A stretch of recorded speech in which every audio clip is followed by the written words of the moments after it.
क्या आप जानते हैं भगवान जगन्नाथ का असली रूप यह लकड़ी की मूरत नहीं बल्कि एक चमकता हुआ नीला पत्थर था जिसे नीलमाधव कहा जाता था। आखिर वो दिव्य पत्थर गायब कहाँ हो गया और भगवान अधूरी मूरत में क्यों बदल गए? यह कहानी मालवा के राजा इंद्रद्युम्न से शुरू होती है। उन्हें पता चला कि ओडिशा के घने जंगलों में भगवान विष्णु साक्षात नीलमाधव के रूप में पूजे जाते हैं।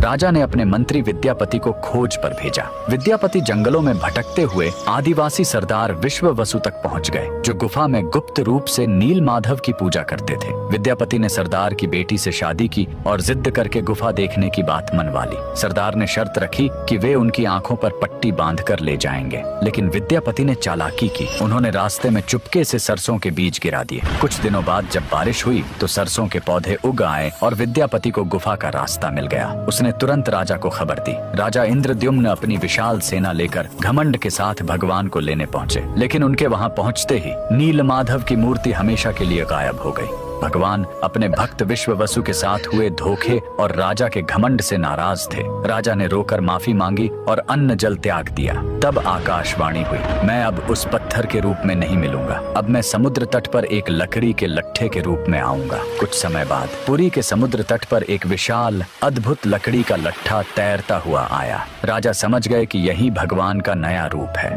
उन्होंने तुरंत आदेश दिया कि इस पवित्र लकड़ी से भगवान की मूर्ति बनाई जाए, लेकिन समस्या यह हुई कि वह कोई साधारण लकड़ी नहीं थी। जैसे ही राज्य के बड़े बड़े कारीगर उस पर छेनी हथौड़ा चलाते, उनके औजार ही टूटकर बिखर जाते। उस दिव्य लकड़ी पर खरोंच तक नहीं आ रही थी। तब स्वयं भगवान विश्वकर्मा एक बूढ़े शिल्पकार के रूप में आए। उन्होंने कहा, मैं इससे मूर्ति बनाऊंगा, लेकिन मेरी एक शर्त है, 21 दिनों तक कमरा बंद रहेगा। अगर बीच में दरवाजा खुला तो मैं काम छोड़कर चला जाऊंगा। राजा मान गए। 15 दिनों तक अंदर से छेनी चलने की आवाज आती रही, लेकिन फिर सब एकदम शांत हो गया। रानी गुंडिचा को लगा कि बूढ़ा शिल्पकार शायद अंदर मर गया है। घबराहट में उन्होंने दरवाजा खोल दिया। अंदर देखा तो शिल्पकार गायब था और वहां भगवान जगन्नाथ, बलभद्र और सुभद्रा की अधूरी मूर्तियां थीं। राजा बहुत दुखी हुए, लेकिन तभी भगवान ने संकेत दिया कि वे इसी अधूरे रूप में रहकर भक्तों को दर्शन देना चाहते हैं। यही कारण है कि आज भी हम भगवान के उस अधूरे लेकिन सबसे प्यारे रूप की पूजा करते हैं। कमेंट्स में जय जगन्नाथ जरूर लिखें।